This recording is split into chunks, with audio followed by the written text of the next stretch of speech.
الحمد لله الحمد لله الحمد لله الحمد لله الحمد لله الحمد لله الحمد لله۔ بسم اللہ الرحمن الرحیم۔ نور العزا کے سبق نمبر 1 مقدمہ میں خوش آمدید۔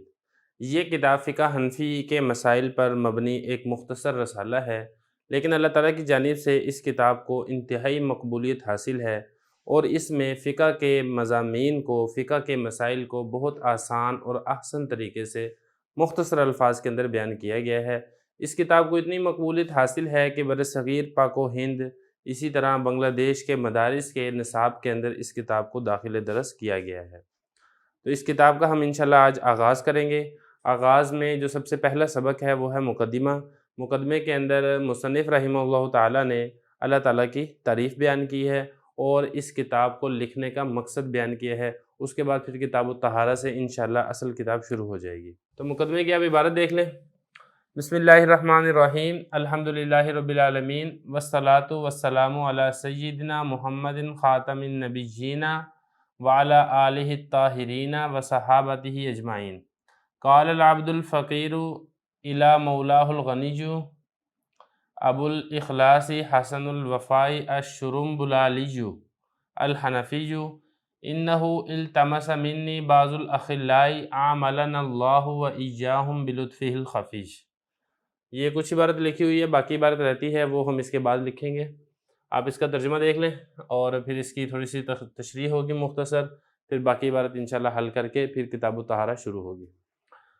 تو شروع میں بسم اللہ الرحمن الرحیم ہے۔ تمام تعریفیں اللہ کے لیے ہیں جو تمام جہانوں کو پالنے والا ہے، اور صلاۃ و سلام ہو ہمارے سردار محمد پر جو خاتم النبیین ہیں، اور ان کی آل پر، آل اولاد پر، وہ آل اولاد جو طاہرین پاک ہیں، اور ان کے تمام صحابہ پر۔ کہتا ہے عبد بندہ، الفقیر جو محتاج ہے، الی مولا اپنے مولا کی طرف، ایسے مولا کی طرف جو غنی ہے۔ کون کہتا ہے؟ ابو الاخلاص حسن الوفائی الشرمبلالی الحنفی۔ کیا کہتا ہے؟ انہ التمسا بے شک التماس کی ہے، درخواست کی، منی مجھ سے، بعض الاخلاء بعض دوستوں نے، اللہ تعالیٰ معاملہ کرے ہمارے ساتھ اور ان کے ساتھ اپنے پوشیدہ مہربانی کے ساتھ۔ تشریح اس کی دیکھ لیں۔ تشریح اس کی آسان ہے، کوئی مشکل نہیں ہے۔ شروع میں بسم اللہ سے کتاب کا آغاز کیا گیا ہے، اور اس کے بعد اللہ تعالیٰ کی تعریف کی ہے الحمدللہ رب العالمین کے ساتھ، اور آگے آپ صلی اللہ علیہ وسلم پر صلاۃ و سلام بھیجا ہے، والصلاۃ والسلام کے ساتھ علی سیدنا جو ہمارے سردار محمد ہیں، خاتم النبیین ہیں۔ خاتم النبیین یہ آپ صلی اللہ علیہ وسلم کی ایک صفت بیان کی گئی ہے، مطلب یہ کہ آپ صلی اللہ علیہ وسلم آخری نبی اور رسول ہیں، اور آپ کے بعد کوئی نبی اور کوئی رسول نہیں آئے گا۔ جو کوئی نبوت یا رسالت کا دعویٰ کرے گا وہ جھوٹا اور کذاب ہے۔ اس کے بعد آگے آپ صلی اللہ علیہ وسلم کی آل پر، یہ جو آل ہی کی جو ہی ضمیر ہے یہ لوٹ رہی ہے اس محمد صلی اللہ علیہ وسلم لفظ کی طرف۔ آپ صلی اللہ علیہ وسلم کی آل سے مراد یہ ہے کہ آپ صلی اللہ علیہ وسلم کا خاندان اور آپ صلی اللہ علیہ وسلم کی اولاد، الطاہرین جو پاک ہیں، یہ اس آل کی صفت بیان کی گئی ہے۔ آپ صلی اللہ علیہ وسلم کی پاک اولاد کے اوپر بھی صلاۃ و سلام ہو، اور آپ صلی اللہ علیہ وسلم کے تمام صحابہ پر بھی صلاۃ و سلام ہو۔ یہاں تک یہ ہوگی۔ اس کے بعد آگے اس کتاب کا مقصد بیان کیا جا رہا ہے کہ میں نے یہ والی کتاب کیوں تالیف کی ہے۔ تو یہ فرمایا کہ عبد فقیر، عبد بندے کو کہتے ہیں، تمام کے تمام ہی ہم اللہ تعالیٰ کے بندے ہیں۔ کہا الفقیر الی مولاه جو اپنے مولا، اپنے پالنے والے کی طرف محتاج ہے۔ الغنی، مولا بھی کون ہے؟ جو غنی ہے۔ غنی اس ذات کو کہا جاتا ہے جو کسی کی محتاج نہ ہو اور سارے کے سارے اس کے محتاج ہوں۔ یہ اللہ تعالیٰ کا ایک نام ہے، اللہ تعالیٰ کی ذات غنی ذات ہے۔ آگے ان کا تھوڑا سا تذکرہ ہے۔ ابو الاخلاص حسن الوفائی الشرمبلالی، یہ حضرت کا نام ہے۔ ابو الاخلاص یہ ان کی کنیت ہے، حسن الوفائی یہ ان کا نام ہے۔ شرمبلالی یہ اصل میں مصر کا ایک شہر ہے، شبرا بلولا اس کا نام ہے۔ حضرت کی پیدائش اس شبرا بلولا شہر کے اندر ہوئی تھی۔ اس شہر کی طرف نسبت کرتے ہوئے حضرت کو شرمبلالی کہا جاتا ہے۔ یہ حنفی ہیں۔ آگے انہوں نے فرمایا کہ مجھ سے میرے بعض دوستوں نے درخواست کی کہ آپ اس کتاب کو تالیف کریں جس کے اندر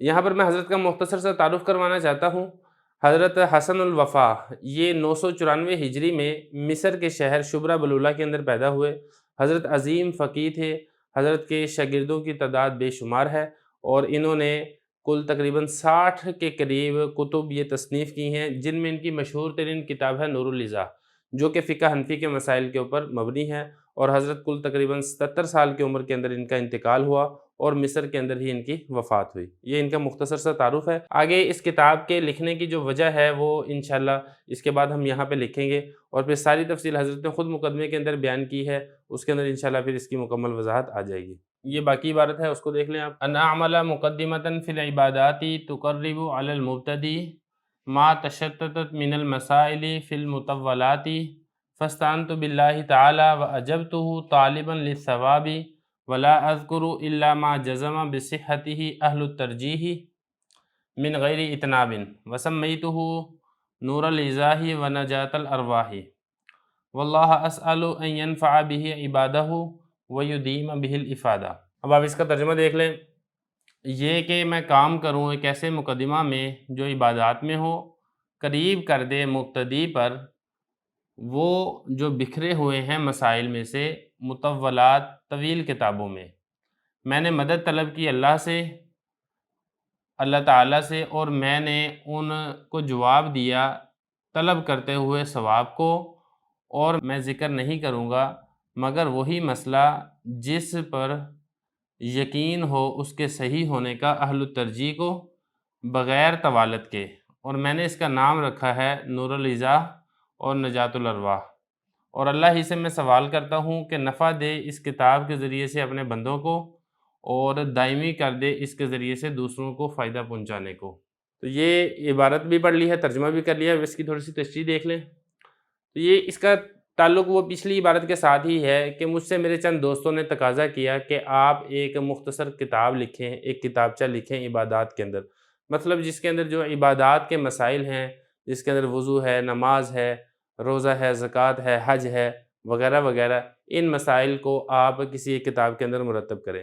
ان کو حضرت اپنے اس الفاظ کے اندر ذکر کر رہے ہیں کہ میرے دوستوں نے مجھ سے تقاضا کیا انا عملہ، یہ کہ میں کام کروں ایک ایسے مقدمہ میں جو عبادات کے اندر ہو۔ مقدمہ کہتے ہیں وہ چیز جس کو آگے کیا جائے، مطلب ایک ایسا رسالہ میں لکھوں جو عبادات کے اندر ہو، جس کو لوگ دیکھ کے اس کے مسائل کے اوپر عمل کریں، جو عبادات کے اندر ہو۔ تقربو، وہ رسالہ یا وہ کتاب قریب کر دے مبتدی پر، کیا قریب کر دے؟ یہ چیز ما تشتتت من المسائل، وہ مسائل جو بکھرے پڑے ہیں مطولات کتابوں کے اندر۔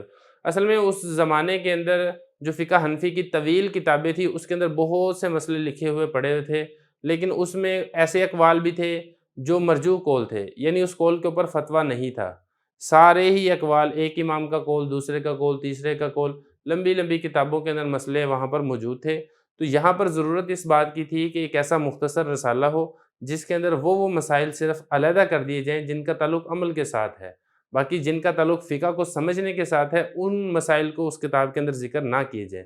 تو یہی فرمایا کہ ابتدائی طلباء کو جن مسائل کی ضرورت تھی وہ مسائل ما تشتتت جو بکھرے پڑے ہوئے تھے فی المطولات طویل کتابوں کے اندر، ان کو میں نے یکجا کر کے ایک کتاب کے اندر جمع کر دیا۔ تو یہ انہوں نے مجھ سے تقاضا کیا تھا کہ میں ایک ایسے کتاب کے اندر کام کروں، تو پھر آگے ان کے تقاضے کا جواب کیا ہوا وہ آگے یہاں سے بیان کیا جا رہا ہے فاستعنت سے کے ساتھ۔ تو حضرت فرما رہے ہیں کہ فاستعنت باللہ تعالیٰ، میں نے اللہ تعالیٰ سے مدد طلب کی کہ جب میرے دوستوں نے تقاضا کیا کہ آپ ایک ایسی کتاب لکھیں، تحریر کریں، تو اس کے بعد میں نے کیا کیا؟ سب سے پہلے میں نے اللہ تعالیٰ سے مدد طلب کی، کیونکہ جب اللہ تعالیٰ کی مدد شامل حال ہوتی ہے تو پھر کام آسان ہو جاتا ہے، اگر اللہ تعالیٰ کی مدد شامل حال نہ ہو تو پھر آسان کام بھی مشکل ہو جاتا ہے۔ تو میں نے سب سے پہلے اللہ تعالیٰ سے مدد طلب کی، وَأَجَبْتُهُ، اور میں نے ان کو جواب دیا، یعنی میں نے ان کو پازیٹیو رسپانس دیا جنہوں نے مجھ سے کتاب لکھنے کا تقاضا کیا تھا، اور میں نے کہا جی ٹھیک ہے میں لکھ دیتا ہوں کتاب، اور میں نے ان کو جواب دیا، مطلب ان کو میں نے یس کہہ دیا، طالباً للثواب، ثواب کو طلب کرتے ہوئے، مطلب ان کو ایک نیک کام کا ان کا تقاضا تھا کہ آپ ایک کتاب لکھیں فقہ حنفی کے مسائل پر، تو میں نے ان کو اوکے کر دیا، یس کر دیا، کیوں؟ ثواب کو طلب کرتے ہوئے، میں لکھوں گا مجھے ثواب ملے گا، آپ جو پڑھیں گے وہ ان سب کا ثواب بھی مجھے ملے گا۔ تو یہ تو ہو گیا یہاں تک۔ اس کے بعد آگے دیکھیں وَلَا أَذْكُرُ إِلَّا مَا جَزَمَ بِصِحَّتِهِ أَهْلُ التَّرْجِيحِ مِنْ غَيْرِ اِطْنَابٍ۔ آگے حضرت فرما رہے ہیں کہ میں نے اس کتاب کے اندر ایک کام یہ کیا ہے جو پچھلی کتابوں کے اندر نہیں تھا۔ وہ کام یہ تھا کہ اس کتاب کے اندر میں نے طوالت اختیار نہیں کی۔ جو ایک مسئلہ ہے اس مسئلے کے متعلق اگر 4-5 قول ہیں، 3 قول ہیں، تو میں نے سب قولوں کو ذکر نہیں کیا، بلکہ اہل ترجیح نے جس قول کو ترجیح دی ہے اسی قول کو میں نے اس کتاب کے اندر ذکر کیا ہے۔ دیکھیں جو فقہ کے ماہرین ہیں، جو فقہا ہیں، ان کے کل 7 طبقات ہیں، 7 درجات ہیں۔ ان میں 5ویں نمبر پر آتا ہے اہل ترجیح۔ اہل ترجیح کا کام کیا ہوتا ہے آپ یہ بھی سمجھ لیں۔ ایک مسئلے کے اندر جو ہمارے فقہ حنفی کے 3 یا 4 ائمہ ہیں مشہور، 4 ائمہ، ان کے اقوال ہوتے ہیں۔ تو اہل ترجیح کا کام یہ ہوتا ہے کہ ان اقوال میں سے ایک قول کو ترجیح دینی ہوتی ہے کہ آج کے دور کے اعتبار سے، آج کے زمانے کے اعتبار سے اس قول کو ترجیح ہے، اس قول کے مطابق مسئلے کے اوپر عمل کیا جائے گا۔ تو حضرت فرما رہے تھے کہ میں نے ایک اگر مسئلہ ہے اس کے متعلق 4-5 اقوال ہیں تو میں نے سب اقوال کو جمع نہیں کیا، بلکہ اہل ترجیح نے جس قول کو ترجیح دی تھی میں نے صرف اسی قول کو اس کتاب کے اندر جمع کیا ہے، من غیر اطناب، بغیر طوالت اختیار کیے۔ اطناب کہتے ہیں طوالت کو، کہ میں نے اس کے اندر زیادہ طوالت اختیار نہیں کی، صرف اور صرف جو ترجیح شدہ اقوال تھے انہی کو میں نے اس کتاب کے اندر جمع کیا۔ اب دوبارہ دیکھیں اس عبارت کو، وَلَا أَذْكُرُ، میں ذکر نہیں کرتا ہوں یا ذکر نہیں کروں گا، الا مگر وہی مسائل جزمہ جس یقین ہو، بِصِحَّتِهِ، اس کی صحت پر۔ یہ جو صحتہ میں جو ہی ضمیر ہے یہ لوٹ رہی ہے اس میم الف ما کی طرف، یعنی وہ مسائل جس کے صحیح ہونے پر یقین ہو۔ کس کو یقین ہو؟ اہل ترجیح، اہل ترجیح کو یقین ہو۔ یہ اہل ترجیح جو ہے یہ جزمہ کا فاعل ہے، من غیر اطناب، بغیر طوالت اختیار کیے۔